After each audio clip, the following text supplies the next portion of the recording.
1 year Bible reading plan, 1 साल का Bible reading plan. James 2 chapter हम पढ़ेंगे, कंप्लीट 2 चैप्टर पढ़ना है और फिर 3 चैप्टर में जाएंगे 1 वर्स से 13 वर्स तक। Ezekiel 20 chapter, 21 chapter. 1 साल का बाइबल रीडिंग प्लान, याकूब की पत्री 2 अध्याय पूरा पढ़ना है और फिर आगे जाकर तीसरे अध्याय में से 1 वचन से 13 वचन तक पढ़ना है। यह हिजकिय्याह की भविष्यवाणी 20 अध्याय 21 अध्याय हम पढ़ेंगे इंग्लिश में किंग्स जेम्स वर्शन में से, हिंदी में पढ़ेंगे BSI बाइबल में से। पवित्र आत्मा हमारी सहायता करो, हमारे जीवन के लिए जो ज़रूरी है तेरे वचन हम समझ पाए, इसके बिना हमें आत्मिक समझ आना मुश्किल हो जाएगा। पवित्र आत्मा हमारी आत्मिक समझ बनने के लिए तेरे वचन हमारी समझ में आने लगे, ताकि हम परमेश्वर के काम और शैतान के काम को फ़र्क कर सके और समय को हम पहचान सके। नासरी यीशु के नाम में हम विनती करते हैं, सुन और कबूल कर पिता। आमीन आमीन आमीन। हम पढ़ेंगे जेम्स 2 चैप्टर और फिर बाद में आगे जाएंगे 3 चैप्टर के 1 वर्स से 13 वर्स तक। किंग्स जेम्स वर्शन में से पढ़ेंगे। माई brethren, have not the faith of our Lord Jesus Christ, the Lord of glory, with respect of persons. For if there come unto your assembly a man with a gold ring in goodly apparel, and there come in also a poor man in vile raiment, and ye have respect to him that weareth the gay clothing, and say unto him, Sit thou here in a good place, and say to the poor, Stand thou there, or sit here under my footstool. Are ye not then partial in yourselves, and are become judges of evil thoughts? Hearken, my beloved brethren, hath not God chosen the poor of this world rich in faith, and heirs of the kingdom which he hath promised to them that love him? But ye have despised the poor. Do not rich men oppress you, and draw you before the judgment seats? Do not they blaspheme that worthy name by the which ye are called? If ye fulfill the royal law according to the scripture, thou shalt love thy neighbor as thyself, ye do well. But if ye have respect to persons, ye commit sin, and are convinced of the law as transgressors. For whosoever shall keep the whole law, and yet offend in one point, he is guilty of all. For he that said, Do not commit adultery, said also, Do not kill. Now, if thou commit no adultery, yet if thou kill, thou art become a transgressor of the law. So speak ye, and so do, as they that shall be judged by the law of liberty. For he shall have judgment without mercy that hath shewed no mercy, and mercy rejoiceth against judgment. What doeth it profit, my brethren, though a man say he hath faith and have not works? Can faith save him? If a brother or sister be naked and destitute of daily food, and one of you say unto them, Depart in peace, be ye warmed and fueled, notwithstanding ye give them not those things which are needful to the body, what doeth it profit? Even so, faith, if it hath not works, is a dead being alone. Yea, a man may say, Thou hast faith, and I have works. Shew me thy faith without thy works, and I will shew thee my faith by my works. Thou believest that there is one God, thou doest well. The devils also believe and tremble. But wilt thou know, O vain man, that faith without works is dead? Was not Abraham our father justified by works when he had offered Isaac his son upon the altar? यहाँ पे एक बात पकड़ लीजिए 21 verse को, ठीक है। हम हिंदी में बात करेंगे इसके बारे में। 22 verse, seest thou how faith wrought with his works, and by works was faith made perfect. And the scripture was fulfilled which saith, Abraham believed God, and it was imputed unto him for righteousness, and he was called the friend of God. 23 वचन को भी पकड़ लीजिए। 24 से आगे पढ़ते हैं। ये see then how that by works a man is justified, and not by faith only. Likewise also was not Rahab the harlot justified by works, when she had received the messengers and had sent them out another way. For as the body without the spirit is dead, so faith without works is dead also. 25-26 भी पकड़ के रखिए, हम इसके बारे में बात करने वाले हैं हिंदी में पढ़ते समय। ओके, नाउ 3 चैप्टर 1 वर्स से 13 वर्स तक पढ़ते जाएंगे। किंग्स जेम्स वर्जन से ही पढ़ रहे हैं हम। My brethren, be not many masters, knowing that we shall receive the greater condemnation. For in many things we are faint all. If any man offend not in word, the same is a perfect man, and able also to bridle the whole body. Behold, we put bits in the horses' mouths, that they may obey us, and we turn about their whole body. Behold also the ships which though they be so great and are driven of fierce winds, yet are they turned about with a very small helm, whithersoever the governor listeth. Even so the tongue is a little member, and boasteth great things. Behold how great a matter a little fire kindleth. And the tongue is a fire, a world of iniquity. So is the tongue among our members, that it defileth the whole body, and setteth on fire the course of nature, and it is set on fire of hell. For every kind of beasts, and of birds, and of serpents, and of things in the sea is tamed, and hath been tamed of mankind. But the tongue can no man tame. It is an unruly evil, full of deadly poison. Therewith bless we God, even the Father, and therewith curse we men, which are made after the similitude of God. 9 वचन को पकड़ लीजिए, 8, 9, okay, पकड़ लीजिए। आप ध्यान रखिए, हमारे लिए ये 21 डेज के अंदर के लिए फुटस्टेप्स मैंने पकड़ लिए हैं। वैसे तो कन्फेशन में जो वचन पढ़े, रैप्सोडी ऑफ रियलिटी से जो वचन पढ़े, वो भी हमने अपने फुटस्टेप्स में आज के दिन ले चुके हैं, साथ में ये भी हमारे फुटस्टेप्स में पकड़ लिए हैं। ओके, 10th वचन से, out of the same mouth proceedeth blessing and cursing. My brethren, these things ought not so to be. Doeth a fountain send forth at the same place sweet water and bitter? Oh my God, ये तो मेरे लिए slab मार दिया, मुझे थप्पड़ मार दिया मुझे। ओके, ये वचन ने जैसे मेरे मुंह पर तमाचा मार दिया है। ठीक है, 12 वचन से आगे। Can the fig tree, my brethren, bear olive berries, either a vine figs? So can no fountain both yield salt water and fresh water? So can no fountain both yield salt water and fresh. 12th वचन।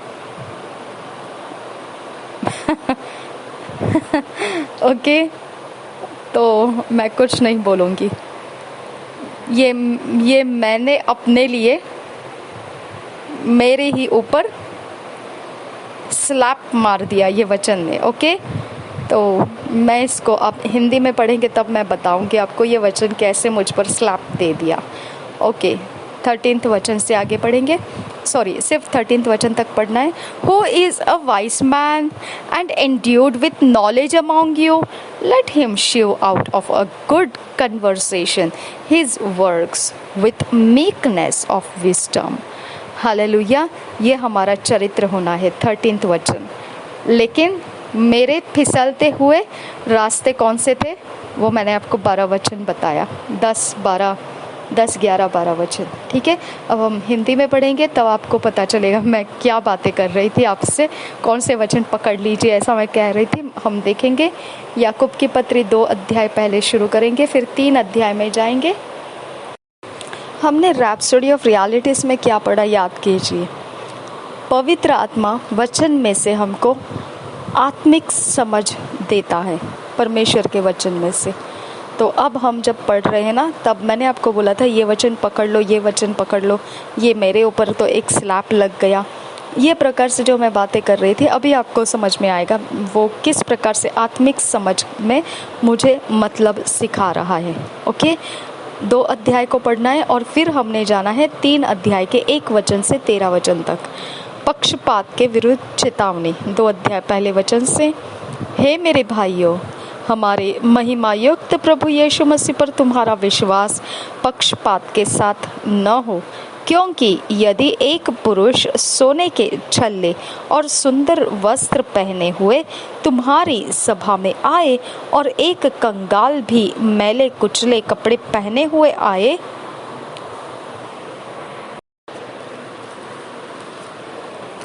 हम पढ़ेंगे आत्मिक याकूब की पत्री 2 अध्याय पहले वचन से शुरू करेंगे। पक्षपात के विरुद्ध चेतावनी, 2 अध्याय पहले वचन से। हे मेरे भाइयों, हमारे महिमा युक्त प्रभु यीशु मसीह पर तुम्हारा विश्वास पक्षपात के साथ न हो, क्योंकि यदि एक पुरुष सोने के छल्ले और सुंदर वस्त्र पहने हुए तुम्हारी सभा में आए और एक कंगाल भी मैले कुचैले कपड़े पहने हुए आए और तुम उस सुंदर वस्त्र वाले का मुंह देखकर कहो तो वहाँ अच्छी जगह बैठ, और उस कंगाल से कहो तो यहाँ खड़ा रहे या मेरे पाँवों के पास बैठ, तो क्या तुमने आपस में भेदभाव न किया और बुरे विचार से न्याय करने वाले न ठहरे। हे मेरे प्रिय भाइयों, सुनो, क्या परमेश्वर ने इस जगत के कंगालों को नहीं चुना कि विश्वास में धनी और उस राज्य के अधिकारी हो जिसकी प्रतिज्ञा उसने उनसे की है जो उससे प्रेम रखते हैं? पर तुमने उस कंगाल का अपमान किया। क्या धनी लोग तुम पर अत्याचार नहीं करते, और क्या वे ही तुम्हें कचहरियों में घसीट घसीट कर नहीं ले जाते? क्या वे उस उत्तम नाम की निंदा नहीं करते जिसके तुम कहलाते हो? तो भी यदि तुम पवित्र शास्त्र के इस वचन के अनुसार कि तू अपने पड़ोसी से अपने समान प्रेम रख, सचमुच उस राज व्यवस्था को पूरी करते हो तो अच्छा ही करते हो। पर यदि तुम पक्षपात करते हो तो पाप करते हो और व्यवस्था तुम्हें अपराधी ठहराती है, क्योंकि जो कोई सारी व्यवस्था का पालन करता है परंतु एक ही बात में चूक जाए तो वह सब बातों में दोषी ठहर चुका है। इसलिए कि जिसने यह कहा तू व्यभिचार न करना, उसी ने यह भी कहा तू हत्या न करना। इसलिए यदि तूने व्यभिचार तो नहीं किया पर हत्या की तो भी तो व्यवस्था का उल्लंघन करने वाला ठहरा। तुम उन लोगों के समान वचन बोलो और काम भी करो जिनका न्याय स्वतंत्रता की व्यवस्था के अनुसार होगा, क्योंकि जिसने दया नहीं की उसका न्याय बिना दया के होगा। दया न्याय पर जयवंत होती है। विश्वास और कर्म, 14 वचन से आगे। हे मेरे भाइयों, यदि कोई कहे कि मुझे विश्वास है पर वह कर्म न करता हो तो इससे क्या लाभ? क्या ऐसा विश्वास कभी उसका उद्धार कर सकता है? यदि कोई भाई या बहन नंगे उघाड़े हो और उन्हें प्रतिदिन भोजन की घटी हो और तुम में से कोई उनसे कहे, कुशल से जाओ, तुम गर्म रहो और तृप्त रहो, पर जो वस्तुएं देह के लिए आवश्यक है वह उन्हें न दे, तो क्या लाभ? वैसे ही विश्वास भी यदि कर्म सहित न हो तो अपने स्वभाव में मरा हुआ है। वरन कोई कह सकता है, तुझे विश्वास है और मैं कर्म करता हूँ। तू अपना विश्वास मुझे कर्म बिना तो दिखा, और मैं अपना विश्वास अपने कर्मों के द्वारा तुझे दिखाऊंगा। तुझे विश्वास है कि एक ही परमेश्वर है, तू अच्छा करता है। दुष्ट आत्मा भी विश्वास रखते और थरथराते हैं। पर हे निकम्मे मनुष्य, क्या तू यह भी नहीं जानता कि कभी कर्म बिना विश्वास व्यर्थ है? जब हमारे पिता अब्राहम ने अपने पुत्र इसहाक को वेदी पर चढ़ाया तो क्या वह कर्मों से धर्मी न ठहरा था? ये वचन मैंने आपको बोला था, पकड़ लीजिए। हाँ, कर्म बिना विश्वास अधूरा है, मरा हुआ है, व्यर्थ है। ओके, कर्म बिना विश्वास मरा हुआ है, व्यर्थ है। इसका मतलब क्या बन जाता है, अभी आपको समझ में आना चाहिए। अब्राहम को विश्वास रखने के कारण धर्मी बनाया गया। अगर परमेश्वर का वचन, हमको मालूम है परमेश्वर का वचन बाइबल में लिखा हुआ है कि धर्मियों का धर्मी विश्वास से जीवित रहेगा। ओके, और अगर आप यही बात को लगाकर आप अपने मुसीबत के समय में, अपने मुश्किल समयों में आप ये वचन को इस्तेमाल करते हैं कि धर्मी जन विश्वास से जीवित रहेगा, तो मेरा जीवित रहना ना बल से है ना ताकत से है, पर परमेश्वर के आत्मा के द्वारा है। मैं विश्वास करता हूँ कि मेरा ये मसला सुलझ जाएगा, क्योंकि धर्मी जन के लिए विश्वास ही से जीवन प्राप्त होता है। और मेरे मसले सुलझाने के लिए परमेश्वर ना तो बल ना ताकत पर उसके आत्मा को भेजता है, और मेरे पास उसका आत्मा मौजूद है, तो मेरे मसले हल होना निश्चित है। जब आप ये दोनों तरीका बोलते और विश्वास में लेते हो, तब आप धार्मिकता के रास्ते चल रहे होते हैं। अगर आप वचन मालूम है लेकिन आप बोलने में कुछ अलग बोलते हो, निगेटिव बोलते हो, तो आप विश्वास तो कर रहे हैं लेकिन आप उसके जो बोलने का तरीका है, जो आपको काम में लाना चाहिए, बोलना मतलब आपने काम में लाना, उसके ऊपर विश्वास रखना मतलब आपने काम में लाना उन वचनों को। ओके, बोलना और विश्वास करना दोनों आप काम में लाते हैं। ओके, नहीं तो वचन कहाँ पर है? पवित्र बाइबल में लिखा हुआ है। आप क्या कर रहे हैं? उसको बोलते हैं और उसको काम में यूज करते हैं, विश्वास में लेकर आते हैं, बोलते और विश्वास करते हैं, और आप वो बोलने और विश्वास करने के द्वारा उसको अपने लिए इस्तेमाल करते हैं। आपका फाइनेंस बढ़ना है तो आप वचनों को निकालते हैं, बोलते हैं और विश्वास करते हैं। ओके, अब्राहम को परमेश्वर ने बोला डायरेक्टली, तो परमेश्वर ने बोला तो वो भी तो वचन ही था ना। परमेश्वर से जो भी निकलता है वो वचन ही तो है। तो फिर अब्राहम ने क्या किया? उसके बोले हुए शब्द के ऊपर बना रहा, टिका रहा। हाँ, और उसने विश्वास में रखा कि उसको परमेश्वर एक विश्वास के आधार, मतलब उसको प्रॉमिस किया हुआ जो प्रॉमिस है वो पूरा करके देने वाला है।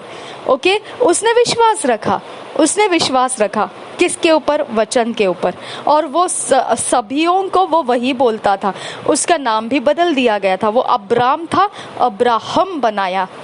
सारा था, उसको साराय था, उसको सारा बना दिया। ओके, तो इस प्रकार से सारा का नाम भी चेंज हो गया, साराय से सारा बन गया और अब्राम से अब्राहम बन गया।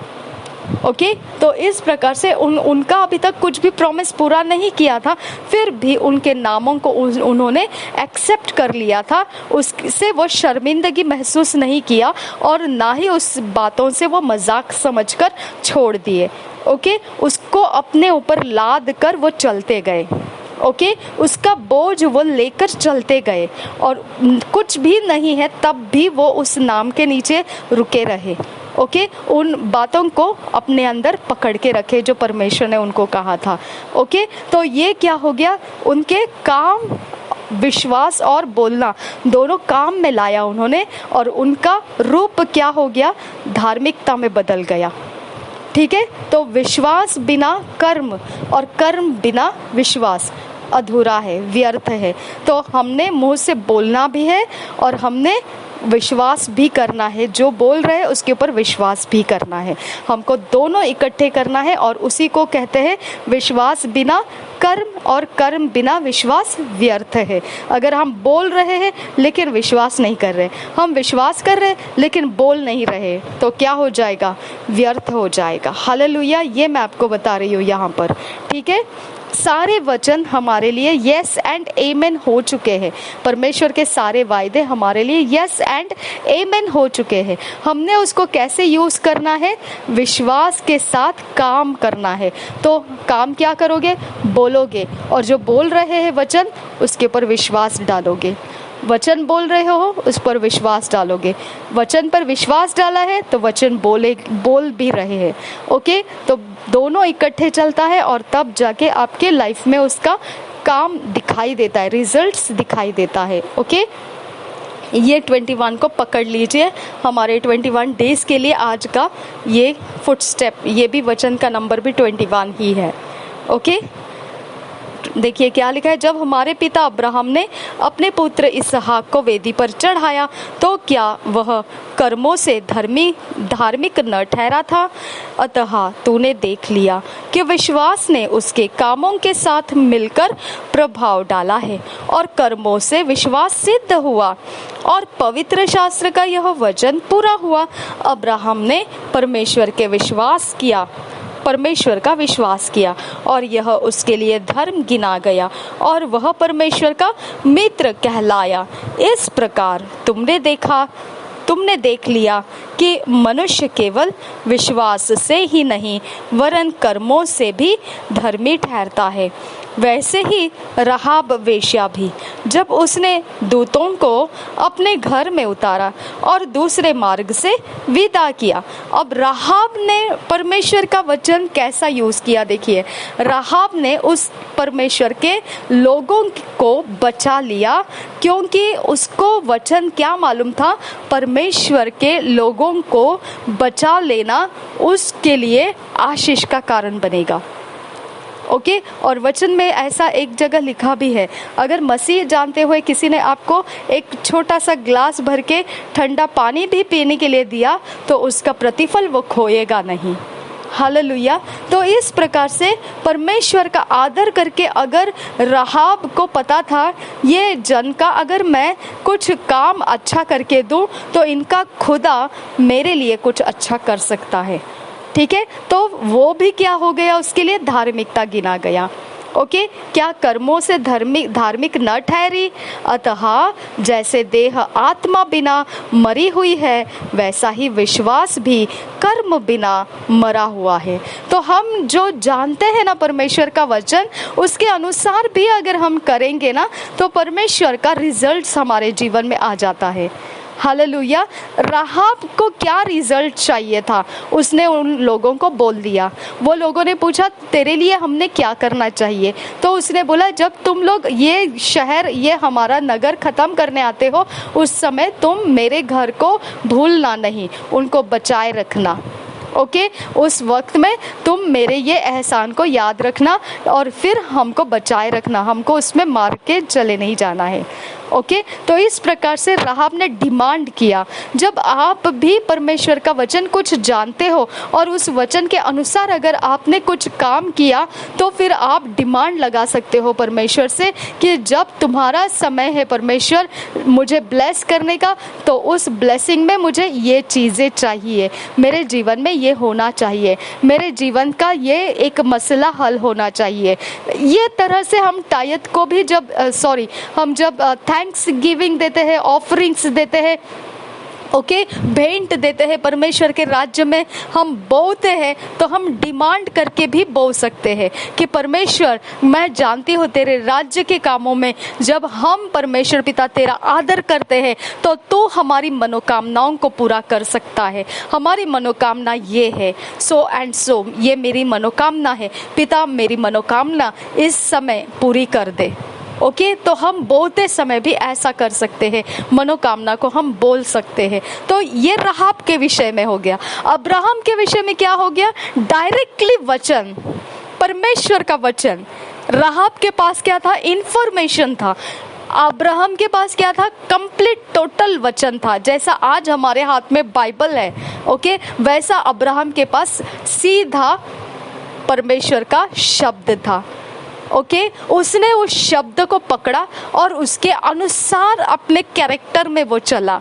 ओके, उसके अनुसार वो अपने चॉइस करता था, अपने पसंद नापसंद ठहराता था। वो उस प्रॉमिस के विरोध नहीं जा रहा था। हालेलुया। तो उसका ये रूप क्या ठहर गया? धर्मी ठहर गया। हालेलुया। राहाब के पास क्या था? जानकारी थी परमेश्वर के बारे में, उसने सुनी हुई बात थी और उसने उतनी ही बात को लेकर उसने काम कर दिया। उसने उन लोगों को बचा लिया जो परमेश्वर के जन थे। ओके, और फिर उनको डिमांड किया, जब तुम लोग मेरे नगर पर चढ़ाई करोगे तब मेरे लोगों को बचाए रखना, उन पर हाथ नहीं डालना। ओके, तो इस प्रकार से उसने अपने काम से परमेश्वर की जो जानकारी थी उसको यूज़ किया उसने, और फिर वैसा ही डिमांड किया उसने, और वो धर्मी ठहराई गई। हालेलुया। वो धर्मी ठहराई गई, इसके कारण उसको धार्मिक ठहराया गया। ओके, तो अतः तो मैंने यहाँ पे ये बोलना है, वचन बोलकर भी हम काम करते हैं और फिर हम कुछ परमेश्वर के वचन को जानते हैं, इंफॉर्मेशन है वचन की, और वैसे ही हम कुछ कर भी देते हैं, तो वहाँ पे भी हमको परमेश्वर कहता है तुम्हारा काम बन गया। हालेलुया। देखिए आगे क्या है, हम पढ़ेंगे 3 अध्याय 1 वचन से 13 वचन। यहाँ पे मैंने बोला था मेरे मुंह पे एक स्लैप बैठ गया है, ये वचन आएगा जब मैं बताऊंगी आपको। ओके, जीभ को वश में करना। हे मेरे भाइयों, हम सिर्फ 1 वचन से 13 वचन तक पढ़ने वाले हैं। ओके, हे मेरे भाइयों, तुम में से बहुत उपदेशक न बने, क्योंकि जानते हो कि हम उपदेशक और भी दोषी ठहरेंगे, इसलिए कि हम सब बहुत बार चुक जाते हैं। जो कोई वचन में नहीं चुकता वही तो सिद्ध मनुष्य है और सारी देह पर भी लगाम लगा सकता है। जब हम अपने वश में करने के लिए घोड़ों के मुंह में लगाम लगाते हैं, जब हम अपने वश में करने के लिए घोड़ों के मुंह में लगाम लगाते हैं तो हम उनकी सारी देह को भी घुमा सकते हैं। यहाँ एक छोटा सा बात देखिए, वश करने के लिए घोड़ों के मुंह में लगाम लगाया जाता है और उनका सारा देह भी हम घुमा सकते हैं। हालेलुया। तो ये एक तरीका है दुष्ट आत्मा के काम करने वालों का भी, कि वो किस प्रकार से वशीकरण का इस्तेमाल करते हैं। ओके, तो हमारा पूरा लाइफ को वो किस प्रकार से घुमा डालते हैं, ठीक है, उनके कंट्रोल में। हम हमारे पैरों को, हमारे हाथों को अपने कंट्रोल में मतलब उनके वश में रखते हैं, और जैसा उनको चाहिए वैसे तरफ से हमारे हाथ पैर मुंह चला देते हैं। ठीक है, तो ये ध्यान रखिए, वशीकरण जिसे कहते हैं, ये दुष्ट आत्मा के जगत के बारे में भी आपको इसके अनुसार समझ जाना है। ठीक है, हम वचन के आधार से आज जो सीखने के लिए मिल रहा है वो हम देखेंगे। जब हम अपने वश में करने के लिए घोड़ों के मुंह में लगाम लगाते हैं तो हम उनकी सारी देह को भी घुमा सकते हैं। देखो, जहाज भी यद्यपि ऐसे बड़े होते हैं और प्रचंड वायु से चलाए जाते हैं, तो भी एक छोटी सी पतवार के द्वारा मांझी की इच्छा के अनुसार घुमाए जाते हैं। ये देखिए, ओके, पतवार ये एक एरिया ऑफ लाइफ है, लगाम ये घोड़ों को वश करा लेता है, पतवार ये बड़ी जहाज को वश कर लेता है। ठीक है, आपको ध्यान रखना है, दुष्ट आत्मा के जगत के लोग ये सब यूज करते हैं। ठीक है, ये सारे हथियार यूज करते हैं, ये अलग स्टोरी है, लेकिन आपको ये वश करना, वशीकरण में क्या होता है वो मैं आपको सीक्रेट्स उसके बता रही हूँ। ठीक है, 5 वचन से आगे, वैसे ही जीभ भी एक छोटा सा अंग है, और वह बड़ी बड़ी डींगे मारती है। देखो, थोड़ी सी आग से कितने बड़े वन में आग लग जाती है। जीभ भी एक आग है। जीभ हमारे अंगों में अधर्म का एक लोक है और सारी देह पर कलंक लगाती है और जीवन गति में आग लगा देती है और नरक कुंड की आग से जलती रहती है। खतरनाक है ना, जीभ के बारे में दिया है। ओके, और क्या लिखा है, क्योंकि हर प्रकार के वन, पशु, पक्षी, रेंगने वाले जंतु और जलचर तो मनुष्य जाति के वश में हो सकते हैं और हो भी गए हैं, पर जीभ को मनुष्यों में से कोई वश में नहीं कर सकता। वह एक ऐसी बला है जो कभी रुकती ही नहीं। वह प्राण नाशक विष से भरी हुई है। इसी से हम प्रभु और पिता की स्तुति करते हैं। ये वाला वचन मैंने आपको बोला था, ये मेरे लिए एक तमाचा है। देखिए क्या है, देखिए क्या है, ध्यान से देखिए 8 वचन। पर जीभ को मनुष्यों में से कोई वश में नहीं कर सकता। वह एक ऐसी बला है जो कभी रुकती ही नहीं। वह प्राण नाशक विष से भरी हुई है। हालेलुया, प्राण नाशक विष, अंडरलाइन कीजिए, प्राण नाशक विष से भरी हुई है और ऐसी बला है, बला बोला है। ओके, ऐसी मुसीबत है, ऐसी पीड़ा देने वाली है। ओके, ऐसी बला है और क्या लिखा है, वह प्राण नाशक विष से भरी हुई है।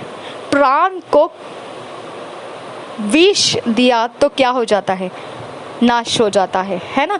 तो उस प्रकार से वो प्राण नाशक विष से भरी हुई है। इसी से हम प्रभु और पिता की स्तुति करते हैं। ये मेरे लिए फटका है। ओके, यहाँ मैं आराधना करती हूँ, मैं परमेश्वर के वचन पढ़ती हूँ, मैं बहुत बहुत बहुत ज़्यादा परमेश्वर से प्यार करती हूँ। ओके, और इतना ज़्यादा मेरे अंदर परमेश्वर का माहौल, मेरे मुंह के अंदर से मैं गुणगान गाते गाते गाते गाते गाते गाते गाते इतना मैं आगे निकल जाती हूँ, इतना समय मैं दे देती हूँ परमेश्वर के मिठास में भरते रहने में। और छोटी सी भी बात अगर कोई मुझे झुंझलाहट कर देगा, कोई प्रकार से दुष्ट आत्मा के जगत के लोग कहीं पर से भी मुझ पर, कोई भी मेरे प्राइवेट पार्ट पर कोई अटैक करेगा, तो तुरंत मेरे अंदर से ऐसा खतरनाक आवाज निकलता है कि मैं झुंझलाहट से, फ्रस्ट्रेशन से खिंच कर मैं उनके ऊपर चीख लगाती हूँ। ओके, यीशु के नाम में तुझे मैं आज्ञा करती हूँ, निकल इधर से। इस प्रकार से मैं उनके ऊपर खींच लगाती हूँ। ओके, और फिर बाद में मैं उनके ऊपर श्राप भी देती हूँ, मैं श्रापित करती हूँ तुझे यीशु के नाम में। ओके, तो हर प्रकार से मैं दुष्ट आत्माओं के ऊपर चढ़ जाती हूँ। ओके, और मैं इतने ज़बरदस्त आग बबूला होकर उसके ऊपर मैं अपने शब्दों को, जो प्राण नाशक शब्द है, वो मैं दुष्ट आत्माओं के ऊपर फेंक देती हूँ। समझ में आया? ये प्रकार से मैंने कहा, अगर यही बात हम मनुष्यों के ऊपर फेंकेंगे तो वो मनुष्यों के ऊपर काम कर जाता है, लेकिन वो मनुष्यों के ऊपर हमारे द्वारा फेंके गए शब्द, वो दूसरी शक्तियाँ उसको लेती है और उनके ऊपर काम कर देती है। समझ में आया? ये परमेश्वर की ओर से नहीं रहता है, लेकिन हमारे पास परमेश्वर ने अधिकार दिया है कि अगर ज्यादती हो जाती है तो हम उस प्रकार से परमेश्वर के उस सामर्थ्य शक्ति का इस्तेमाल कर सकते हैं। लेकिन परमेश्वर का वचन ज़्यादा से ज़्यादा हमको कहता है सहनशील रहो, शांत रहे, सहनशील रहे, शांत रहे। लेकिन ये मेरे साथ हो जाता है, ठीक है। इसके लिए मैंने बोला कि मेरे अंदर का ये एक एरिया टूट चुका है जिसकी रिपेयरिंग करने की ज़रूरत है, कि मैं बहुत जल्दी खौल जाती हूँ, क्योंकि इतना फ्रस्ट्रेट कर दिया है मुझे यहाँ पर कि मुझे ऐसे लगता है कि मैं क्या करूँ और क्या नहीं, ऐसे हो जाता है। ये सारी बातें हमारा पेशेंस तोड़ देने के लिए होती है। ओके, जैसे ही हमारा पेशेंस टूट जाता है तो ये गलती जो 9 वचन वाला है वो हमसे होने लगता है। देखिए क्या है, इसी से हम प्रभु और पिता की स्तुति करते हैं और इसी से मनुष्यों को जो परमेश्वर के स्वरूप में उत्पन्न हुए हैं श्राप देते हैं। हालेलुया। हम मनुष्य के बारे में भी पनिशमेंट्स रिलीज कर देते हैं। नासरी यीशु के नाम में तेरे सारे फाइनेंस फेल हो जाएंगे, नासरी यीशु के नाम में तेरे सेहत डाउन हो जाएगी अगर तूने मेरा पीछा नहीं छोड़ा तो, नासरी यीशु के नाम में, ऐसे हम बोलना शुरू कर देते हैं, है ना। तो ये क्या हो गया, जो मनुष्य के स्वरूप, परमेश्वर के स्वरूप में उत्पन्न किए हुए मनुष्य है उनको हम श्राप देने लगते हैं। ये मेरे लिए एक थप्पड़ है, ये मेरे से हो जाता है। ओके, और निश्चित है कि यहाँ पे मेरा बाड़ा टूटा हुआ है, निश्चित है कि यहाँ पर मैं कमज़ोर पड़ चुकी हूँ, ठीक है, क्योंकि मेरे ऊपर अटैक्स इतने ज़्यादा हो चुके थे कि मेरे अंदर का अब वो अटैक्स को चुप रहकर सहना मुश्किल है मेरे लिए। ओके, तो अब यहाँ पर हमको वचन क्या बता रहा है देखिए, और ये 21 डेज के अंदर की बात मैं आपको आज बता रही हूँ, है ना। इसी से हम प्रभु और पिता की स्तुति करते हैं और इसी से मनुष्य को जो परमेश्वर के स्वरूप में उत्पन्न हुए हैं शाप देते हैं। निश्चित है मैं ये करती हूँ, निश्चित है। ओके, क्योंकि मुझे सहन नहीं हो जाता है, अब बर्दाश्त नहीं हो जाता है, ये हो जाता है मेरे हाथ से, मेरे शब्दों से। ओके, तो यहाँ पे क्या है, ये प्राणनाशक विष को रिलीज कर दिया जाता है। हालेलुया। एक ही मुंह से धन्यवाद और शाप दोनों निकलते हैं। मैं बेनीहिन पास्टर का एक वीडियो अभी रिसेंटली उन्होंने अपलोड किया है, कुछ हफ्ता ही हुआ होगा शायद से, उन्होंने अभिषेक के बारे में बताया और मेरे अंदर एकदम जलजलाहट उठ के आई कि मुझे ये वीडियो को ट्रांसलेशन करके आप तक पहुंचा देना है और आप निश्चित आप सुनिए, मैं आज ही उसको ट्रांसलेशन करके आपको दूंगी। उन्होंने इस अभिषेक के बारे में दिया है, कौन देखो उन्होंने एक इस प्रकार से सिखाया है, उसके अंदर अपने खुद के बारे में दिखाया है। वो वीडियो में उन्होंने अपने खुद की जानकारी में से उन्होंने सिखाया है। उन्होंने क्या सिखाया पता है, अभिषेक या तो आपको जब आप परमेश्वर के वचन के आज्ञा पालन में चल रहे हो तो लाभदायी रहेगा, ठीक है, अभिषेक। लेकिन अगर आप परमेश्वर के वचन के अनुसार नहीं हो और आपके अंदर अभिषेक है तो वो अभिषेक क्या काम कर जाएगा पता है, जो दुष्टता है उसके अंदर से वो काम करना शुरू करेगा, क्योंकि उसको काम करने का रास्ता आपके आज्ञा पालन में है। अगर आप परमेश्वर के आज्ञा पालन करेंगे, परमेश्वर का वचन आज्ञा पालन करेंगे तो अभिषेक आपके लिए लाभदायी है, आप अभिषेक के कारण लाभदायी है। ओके, लेकिन अगर आप परमेश्वर का वचन आज्ञा पालन नहीं कर रहे हैं और आपके अंदर अभिषेक है, आप मुश्किल में पड़ जाएंगे। ओके, जो अनाज्ञाकारिता है, आप अनाज्ञाकारिता किए जा रहे हैं, उसके अंदर भी यही अभिषेक आपके ताकत बन जाएगा, ये उनका कहना है। समझा? तो जब मैंने इसको सुना तो वो खुद कह रहे हैं कि मैं खुद हैरान था जब मैंने इसका सच्चाई समझा।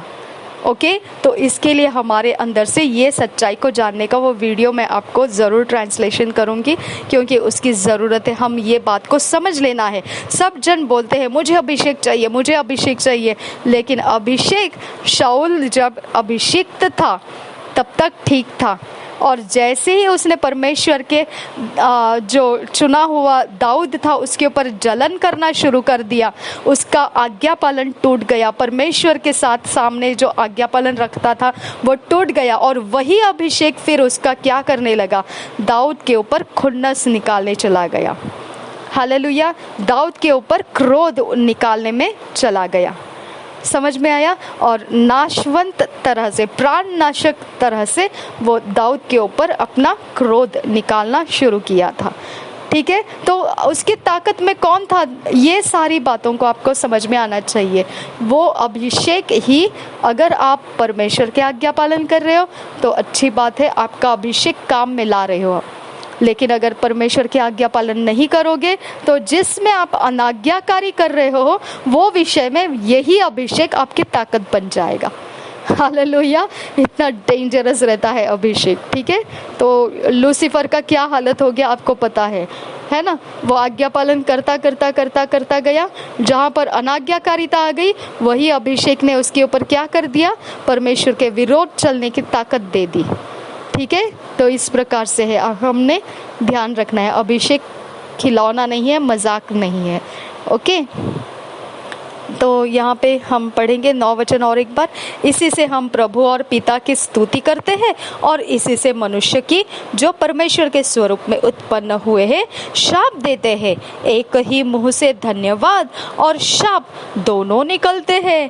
हे मेरे भाइयों, ऐसा नहीं होना चाहिए। है ना थप्पड़ मेरे मुंह पर, ओके, है ना थप्पड़। तो ये तरह से होता है, हमको कोई और आके सुधार करने की ज़रूरत नहीं है, हमको वचन ही थप्पड़ मारता है और सिखाता है तूने गलती करी है, ठीक तरह रास्ता पकड़ ले अपना। कब पता चला ये?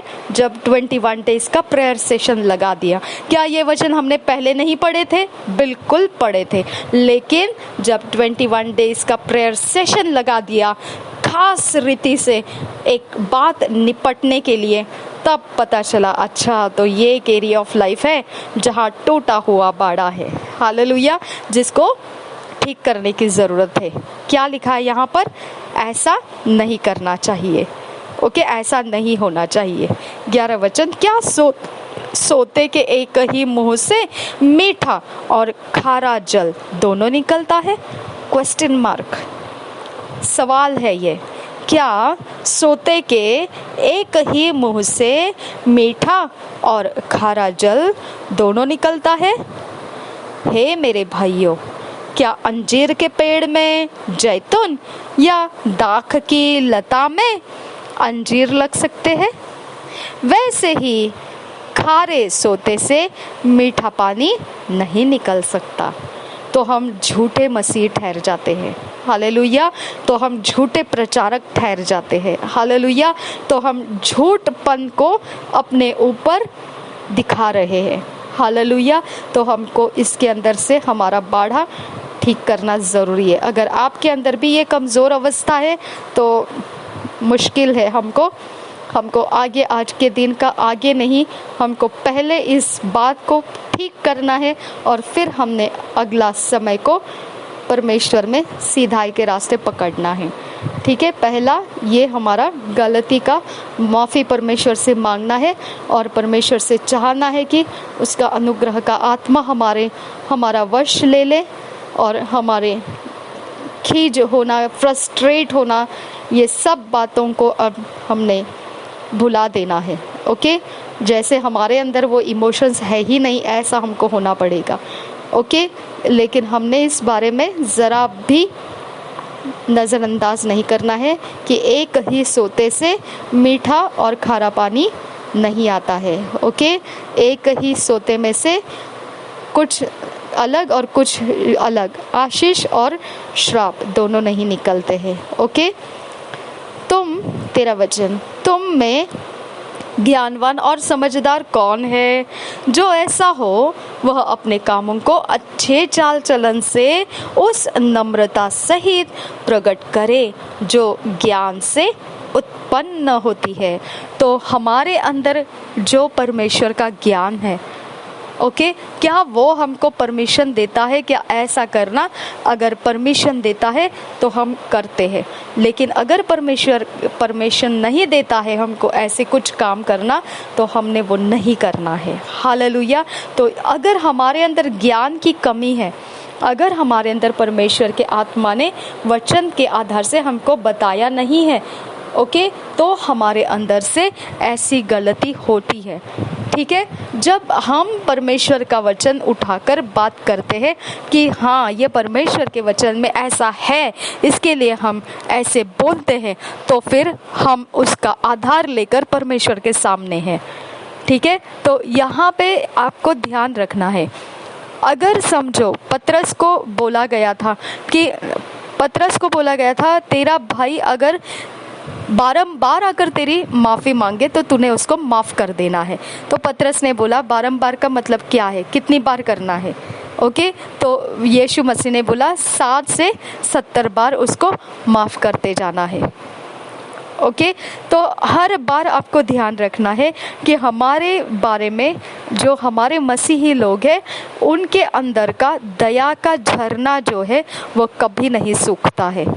ओके, कितना भी कुछ भी हो जाए, अगर हमारे सामने कोई गिड़गिड़ा देगा, चाहे वो नकली गिड़गिड़ाहट क्यों ना हो, ओके, चाहे वो सिर्फ दिखाने वाले, सिर्फ मगरमच्छ के दिखाने वाले आंसू होते हैं वैसे चाहे क्यों ना हो, लेकिन अगर किसी ने हमारे सामने गिड़गिड़ा दिया और माफ़ी मांगी तो हमारे अंदर से दया को रिलीज कर देना पड़ता है। ओके, ये क्यों है? क्योंकि हमारे अंदर प्रभु यीशु का ये वायदा है, वचन है, अगर तूने दूसरों के गुनाह माफ़ किए तो तेरे गुनाह भी माफ़ हो जाएंगे। हालेलुया। और अगर तूने किसी के गुनाह माफ़ नहीं किए तो वैसे ही रहेंगे वो, इसका मतलब वो पनिश किए जाएंगे। हालेलुया। तो इस प्रकार से हमारे जीवन में कुछ बातें हैं जो परमेश्वर खुद भी कहता है कि तूने इस प्रकार से आज्ञा लगाना है, तूने इस प्रकार से शैतान को झिड़कारना है, तूने इस प्रकार से शैतान के विरोध अपनी आवाज़ को उठाना है, उसे रेजिस्ट करना है, उसे बलपूर्वक उसे भगा देना है अपने लाइफ में से। ओके, तो आप ये करते समय ये भी ध्यान रखिए कि मनुष्य की हानि मत कीजिए। ओके, जब आप मनुष्य की हानि करने लगते हैं तो मनुष्य का हानि मतलब कैसा हानि हो जाता है कि आप उसको गाली गलौज करेंगे। ओके, आप उसके अंदर से कोई ऐसी बातें उसके बारे में ऐसा कुछ करके रखोगे कि उसकी लाइफ तबाह हो जाएगी। ओके, ऐसा नहीं, हमारे अंदर से हम निश्चित उनको पनिश कर सकते हैं, लेकिन हम परमेश्वर से मांगना है कि परमेश्वर अगर तू चाहता है तो तूने उसको पनिश करना है, क्योंकि उसके शरीर से उसकी ताकतें उसके अंदर से कंट्रोल में नहीं है और वो हमें सताए जा रहे हैं। ओके, और जब हम ऐसे प्रार्थना करते हैं तो वो पूरी भी होती है, ये भी ध्यान रखना है। ओके, तो अगर हमारे मुंह से गाली गलौज निकले, ये तो नहीं है, गाली गलौज तो नहीं निकलते हैं हमारे मुंह से, जो मेरे मुंह से तो नहीं निकलते हैं, लेकिन मैं ये बता रही हूँ कि जब मैं चिढ़ जाती हूँ तब मैं निश्चित है मैं ये बातें बोलती हूँ कि परमेश्वर तू इनको श्रापित कर, इनके जीवन को तो कठिन बना दे, दुर्भर बना दे, ताकि इनका जीवन इतना ज़्यादा मुश्किल में जाए कि ये ऐसे गंदे काम करने के लिए फ्री ना रहे, इनके शरीर का फ्रीडम छीन ले। ओके, इनके शरीर की अवस्था में ऐसी पीड़ा रख दे कि वो ऐसे गंदे काम हमारे जीवन में डालने के लिए वो अवसर प्राप्त ना करे, ऐसा मैं निश्चित बोलती हूँ। तो ये गलती नहीं है। ओके, लेकिन अगर समझो हमने खुद उनको श्रापित किया कि मनुष्य तो श्रापित हो जाए, तो श्रापित हो जाए, ऐसा अगर करेंगे तो वो गलत है। मेरी प्रार्थनाएं आप सुनिए, उसमें मैंने मनुष्यों को ऐसे श्रापित नहीं किया है, मैंने शैतान को श्रापित किया है, शैतान के कामों को श्रापित किया है, वो तो करना ही करना है। यीशु मसीह ने भी अंजीर के पेड़ को श्रापित किया था और फिर ऐसे ही यीशु मसीह ने अपना क्रोध बताया है। ओके, लेकिन मनुष्य के बारे में अगर ऐसा हम श्रापित करेंगे तो मनुष्य के लिए हम गलत है, ऐसा नहीं कर सकते। ये मैंने आपको मेरे अंदर का टूटापन कौन सा है वो मैंने आपको ये वाला बताया, जब मेरे ऊपर कभी समझो मैं प्रार्थना कर रही हूँ बहुत ज़्यादा अच्छे से, ओके, पूरी तरह से मन जोड़कर परमेश्वर के साथ एक मन होकर बहुत बढ़िया समय में बिता रही हूँ और अचानक मम्मी कुछ गलती कर देगा तो वही समय में तुरंत मम्मी के ऊपर भड़क जाती हूँ। ओके, आपने ऐसे क्यों किया, आपने ये क्यों किया, मैं विवाद करने लगती हूँ। ओके, ये मेरी गलती है, ये मेरे लिए थप्पड़ है। ओके, तो ये विवाद करने के वक्त में मैं उसको बोलती हूँ, देखिए अगर आप ऐसे करेंगे आपको श्रापित होना पड़ेगा, परमेश्वर आपके ऊपर पनिशमेंट्स लाएगा। ओके, परमेश्वर आपको ऐसे करेगा, परमेश्वर आपको वैसे करेगा, और वो विवाद बढ़ता जाता है, वो विवाद रुकता नहीं है। ओके, ये वाला मेरा टूटा हुआ बाड़ा है, इसके बारे में मैं आपको बता रही हूँ। ओके, ये नहीं कि मैं मनुष्यों को श्रापित कर रही हूँ, मनुष्यों को श्रापित नहीं कर रही हूँ। जब मेरे ऊपर मैं प्रार्थना कर चुकी, मैं अच्छा समय बिता चुकी परमेश्वर के साथ, और अचानक अगर किसी ने मुझे छेड़ दिया, जहाँ सेंसिटिव जैसे बातें कुछ हो गई कि मम्मी ने मेरा कुछ ऐसे कुछ काम कर दिया जो मुझे पसंद नहीं है, तो मैं वहाँ पर एक्सक्यूज़ नहीं देती हूँ उनको। ओके, दया नहीं दिखाती हूँ मैं उनके साथ लड़ पड़ती हूँ, मतलब मैं विवाद कर देती हूँ उनके साथ, और वो भी विवाद सीधे मुंह से नहीं, मैं उनको डांट के बोलती हूँ ऐसे क्यों किया। ओके, ऐसे नहीं करना चाहिए था, आपको पता है मैं आराधना कर रही हूँ, मैं प्रार्थना कर रही हूँ, आपने क्यों डिस्टर्ब किया। ओके, इस प्रकार से विवाद में चली जाती हूँ।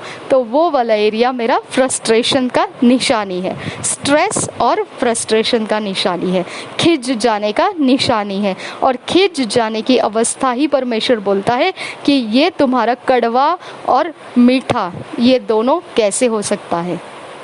ओके, एक ही मुंह से आशीष, दूसरे मुंह से, एक ही मुंह से आशीष और उसी में से आप श्राप कैसे निकाल सकते हैं। हालेलुया। विवाद ये एक श्रापित गुण है, विवाद करना ये श्रापित गुण है ना। तो फिर इसके बारे में निंदा श्रापित गुण है। ओके, बहस करना श्रापित गुण है ना। तो एक ही मुंह से आप परमेश्वर की अच्छी बातें करेंगे और उसी मुंह से फिर विवाद करोगे, बहस करोगे, ये मुश्किल बात है। यहाँ पे टूटा हुआ बाड़ा है, इसके ऊपर सुधार आने की ज़रूरत है।